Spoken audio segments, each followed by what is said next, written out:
తీన్మార్ మల్లిగాడు ఏం చేస్తాడంటే వాని టికెట్ కోసం గ్రాడ్యుయేట్స్ ఎమ్మెల్సీల మీద వాడు ఆశ పెట్టుకున్నాడు. నేను దయచేసి చెప్తున్నా ప్రజలారా, ముఖ్యంగా గ్రాడ్యుయేట్స్, ఉద్యోగస్తులు కావచ్చు, నిరుద్యోగులు కావచ్చు, డిగ్రీ పాస్ అయిన వాళ్ళు కావచ్చు, ఎమ్మెల్సీ ఎన్నికల్లో ఓటు వేయడానికి అర్హత కలిగిన ప్రతి ఒక్కరికి నేను ఏం చెప్తున్నా అంటే మన మీదనే మన ఎదుగుదల వచ్చింది.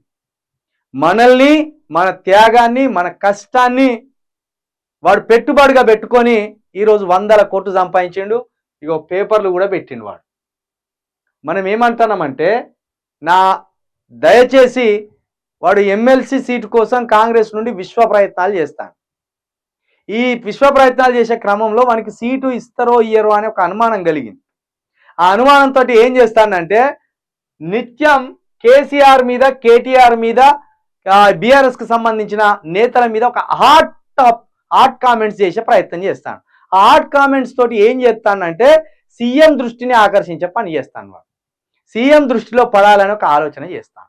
రేవంత్ రెడ్డి వాడు చేసే వీడియోలను చూచారే, వీడు బ్రహ్మాండంగా చేస్తాడు, పార్టీకి అక్కడికి వచ్చేటట్టున్నాడు, వానికి ఎమ్మెల్సీ సీట్ ఇవ్వాలి అని ఒక ఆలోచనకు రావడానికి 2-3 రోజులుగా వాడు బోయినపల్లి వినోద్ కుమార్ మీద, పల్లా రాజేశ్వర్ రెడ్డి మీద కొన్ని నిందలు వేసిండు.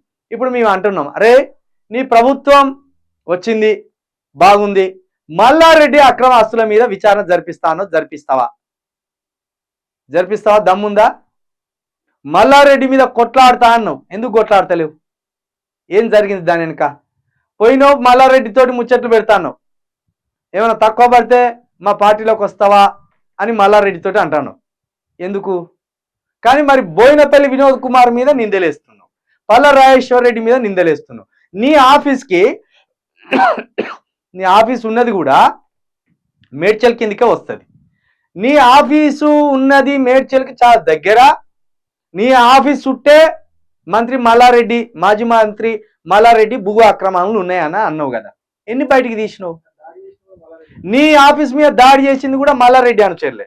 ఇంతవరకు పల్లారాజేశ్వర్ రెడ్డి కానీ, బోయినపల్లి వినోద్ కుమార్ గారు కానీ ఏనాడు నీ ఆఫీస్కి ఒక మనిషిని పంపలేదు, నిన్ను కొట్టుమని చెప్పలేదు, నేను తిట్టుమని చెప్పలేదు. నువ్వే అన్నావు మాజీ మంత్రి మల్లారెడ్డి అనుచరులు వచ్చి నా పుంగి బజాయించిండ్లు, నా పుంగి వలగొట్టిండ్లు, నా ఈపి చింతపాండు చేసిండ్లు అని మొత్తుకున్నావు. మరి ఇప్పుడు కాంగ్రెస్ ప్రభుత్వం అధికారంలోకి వచ్చింది, మరి మల్లారెడ్డి మీద ఎందుకు విచారణ చేయాలని నువ్వు కొట్లాడట్లేదు? మల్లారెడ్డి ఆస్తుల మీద ఎందుకు విచారణ చేయాలని మాట్లాడట్లేదు? మల్లారెడ్డి భూదందాల మీద ఎందుకు మాట్లాడట్లేదు? జర చెప్పుకి. ఇది అలకగా వచ్చిందని పాపం తిరిగి తిట్టలేరని పల్లారాజేశ్వర్ రెడ్డి మీద నిందలేస్తాను, బోయినపల్లి వినోద్ కుమార్ మీద నిందలేస్తాను. కానీ మల్లారెడ్డి 1000 కోట్ల ఆస్తులు సంపాదించిండు, లక్షల కోట్లు దోపిడీ చేసిండు అని నువ్వే అన్నావు కదా, మేమైతే అనలేదు. మరి ఎందుకు మల్లారెడ్డితోటి నీకు కుదిరిన చీకటి ఒప్పందం ఏంది? మల్లారెడ్డితోటి నీకు కుదిరిన చీకటి ఒప్పందం ఏందో నీకు చెప్పాలి. ఎందుకంటే మల్లారెడ్డి దీనికి హామీ ఇచ్చిండట. మరి ఆ హామీ ఏంటి అనేది కూడా చెప్తా, ఒక 2 రోజులలో చెప్తా. ఇట్లా కొంత నీలాగా చిల్లర మాటలు మాట్లాడలేని వ్యక్తులను టార్గెట్ చేసి, ఆ వ్యక్తులను చులకన చేసి, ఆ వ్యక్తుల మీద మాట్లాడితే రేవంత్ రెడ్డి నన్ను మెచ్చుకుంటాడు అంటే ఖచ్చితంగా నీ భాగోతాలు అన్ని ఎన్ని ఉన్నాయో అన్ని బయట పెడతాం. నువ్వు కంట్రీ డిలేట్ మీద ఆరోపణలు చేసినావు, కంట్రీ డిలేట్ మీద అక్రమాలు ఉన్నాయన్నావు, కంట్రీ డిలేట్ పాల మీద అవినీతి జరుగుతుంది, అక్రమం జరుగుతుంది అని చెప్పినావు. ఏది మరి నిరూపించలేకపోయినావు? తిరిగి వాడే నీ మీద పరువు నష్టం దావా 6 కోట్ల రూపాయలు వేసినట్టున్నాడు. వీడేం చేసిండంటే కంట్రీ డిలేట్ వాళ్ళని 6 కోట్ల రూపాయలు అడిగింది. ఆ కంట్రీ డిలేట్ వాడు ఇక్కడోడు కాదు, వాడు నార్తోడు. వానికి జేపీ నడ్డాతోటి మంచి సత్సంబంధాలు ఉన్నాయి. వాడు తగ్గలే, తిరిగి తన్నితే పరువు నష్టం దావా వేసిండు, 6 కోట్లకి వేసిండు. ఇప్పుడు అది ఈక్కోలేక పీక్కోలేక సత్తాండీడు. ఎందుకురా నీకు? నాయకుడి కావాలనుకున్నప్పుడు నాయకునికి సంబంధించిన లక్షణాలే ఉండాలి. దొంగలకు సంబంధించిన లక్షణాలు, బ్లాక్మెయిల్కి సంబంధించిన లక్షణాలు ఉండకూడదు. ఉంటే ప్రజలు హర్షించరు. రేవంత్ రెడ్డి కూడా నీ అసలు దగ్గర రానియడు. నేనేమంటాను, పల్లారాజేశ్వర్ రెడ్డి ఏమన్నాడంటే తీన్మార్ మల్లిగా నీ మీద పరువు నష్టం దావా వేస్తానంటే నా బొచ్చేస్తావు నువ్వు అంటాడు. ఇదేనా భాష? అంటే తిరిగి ఆయన బొచ్చు అనలేడానే కదా. మరి నీ అంత దిగజారిన మనిషి కాదు కదా పల్లారాజేశ్వరరెడ్డి.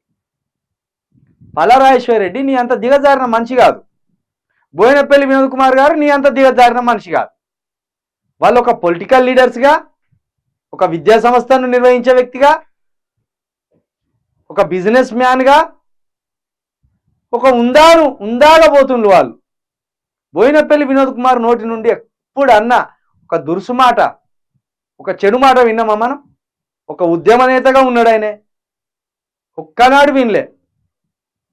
పల్లారాజేశ్వరరెడ్డి అంత పెద్దోడు, మాజీ ముఖ్యమంత్రికి అంత సన్నిహితుడు, ఆయన ఒక్కనాడు ఒక వ్యక్తిని దురుసుగా మాట్లాడిన సందర్భం ఎప్పుడు వినలే. కానీ వీడు ఆయనను పట్టుకొని నా బొచ్చు బీక్తావా, నా బొచ్చు బీక్ అంట. మరి నీకేడున్నది బొచ్చు? ఇటింత బాయ్, ఇటింత బాయ్. మరి ఉన్నది బీక్తే బతుకుతావా? ఉన్నది బీక్తే ఆ లలిత జ్యువెలర్స్కి యాడ్ ఇస్తాడు కదా ఆయనే, డబ్బులు ఊరికే రావు అని. ఆయన లెక్క నునుపుగా మొత్తం తలతలలాడుతుంది. మొన్న ఒట్టిగా స్వామీజీకి ఫోన్ చేసి అక్కడ తిట్టిపించుకున్నావు అంటే గాలికి పోయే కంపను ఎక్కడనో తలిగించుకున్నట్టు ఎందుకు తలిగించుకోబోతావు? అంటే ఇతరులు మంచిగా ఉండడం నీకు నచ్చదా? ఇప్పుడు ఉదాహరణకు ఇదే ఎరకలి బిడ్డలను తీసుకొచ్చి పల్లారాజేశ్వరరెడ్డి వీళ్ళ భూమి కబ్జా చేసినాను, వాళ్ళకి న్యాయం చేస్తావా? 2 రోజుల తర్వాత వాళ్ళ భూమిని వాళ్ళకి తీసుకొచ్చి ఇస్తావా? నిన్న ప్రగల్భాలు పలికినావుగా, వాళ్ళ భూమి వాళ్ళకి ఇప్పిస్తా. ఇంత కాదురా, ఇప్పటి వరకు ఎంతమంది భూ సమస్యలు పరిష్కరించినావు, ఎంతమందికి న్యాయం చేసినావు? నీ ఛానల్కి ఇంతమందిని తీసుకొచ్చుకో చూసిలా ప్రజలారా, వీళ్ళంతా బాధితులు, ఈ గత ప్రభుత్వం వల్ల వీళ్ళు నష్టపోయిన వాళ్ళని ఇప్పటికి కూడా చెప్తాను. అప్పుడేమో ప్రభుత్వంలో ఉన్నప్పుడు కేసీఆర్ మీద, కేటీఆర్ మీద, ప్రభుత్వం మీద ఏడ్చినావు. ఇప్పుడు వాళ్ళు పడిపోయినాక కూడా, ఆ ప్రభుత్వం పోయినాక కూడా మళ్ళా ఒరుతాను. సరే, గత ప్రభుత్వం ఉన్నప్పుడు గత ప్రభుత్వం బాధితులు దగ్గరికి వచ్చినప్పుడు ఎంతమందికి సాయం చేసినావు? నువ్వు లాయరు కాదు, జడ్జివి కాదు, ఓ నాయకునివి కాదు, ఏది కాదు. కాకపోతే వాళ్ళని రెచ్చగొట్టడం, వాళ్ళని రెచ్చగొట్టి చూస్తున్న ప్రజలను ఎమోషన్కి గురి చేయడం, ఏదో జరుగుతుందని ఒకటి కథ అల్లడం, తీరా వాటిని ఇడిచిపెట్టడం. మరి నిన్న అదే ఎరకల బిడ్డలను తీసుకొచ్చినావు, వాళ్ళకి ఎన్ని రోజులు అలా న్యాయం చేస్తావు? మీరు మల్లిగాని దగ్గరికి పోయిన ఎరకలి సామాజిక వర్గానికి సంబంధించిన సహోదరులారా, మీరు మళ్ళీ నష్టపోతున్నారు వాని మాయలో పడి. సంవత్సరం కింద ఎన్నికల సందర్భంగా ఏదైతే ఎమ్మెల్సీ ఎన్నికలు ఉన్నాయో ఆ సందర్భంగా మిమ్మల్నే వాడుకున్నాడు వాడు. మరి అప్పటి నుంచి మళ్ళీ ఇప్పటి వరకు మీకేమైనా సాయం చేసిందా? మేము ఎమ్మెల్సీ ఎన్నికల్లో మేము పాదయాత్రలో ఉన్నప్పుడు మీరు వచ్చి కలిసిండ్రు, అప్పుడు ఒర్రిండు, కుక్క ఒర్రినట్టు ఒర్రిండు. మరి ఏం జరిగిందో దాన్ని విడిచిపెట్టిండు. మళ్ళా ఇప్పుడు అదే వేషం ముందటేసుకున్నాడు. మీరు ఎందుకు మళ్ళీ మళ్ళీ మళ్ళీ మోసపోవడానికి వాని దగ్గరికి పోతాను? వాడో ప్రభుత్వం కాదు, వాడో నాయకుడు కాదు, వాని చేతిలో ఏ పవరు లేదు. మీలాంటి వాళ్ళను ముందర చూపించి డబ్బుల దందా చేస్తాడు వాడు. దయచేసి మళ్ళీ కానీ న్యూస్ ఛానల్ చూస్తున్న వాళ్ళు కావచ్చు, మళ్ళీ కానీ మైకంలో ఉన్న వాళ్ళు కావచ్చు, వాడు పెద్ద భూ కబ్జాదారుడు, వాడే పెద్ద లోఫర్ గాడు, వాడే పెద్ద బ్లాక్మెయిలర్ గాడు, వాడే 100 కోట్లకు ఎదిగిండి ఈరోజు. కాబట్టి ఇదంతా మీరు గుర్తుపెట్టుకోండి. వాడు ఆడేది ప్రతి ఒక్కటి డ్రామే. ఆ డ్రామాను పసిగట్టి చెప్పడంలో మేము ముందుంటాం. ఇక చూడండి,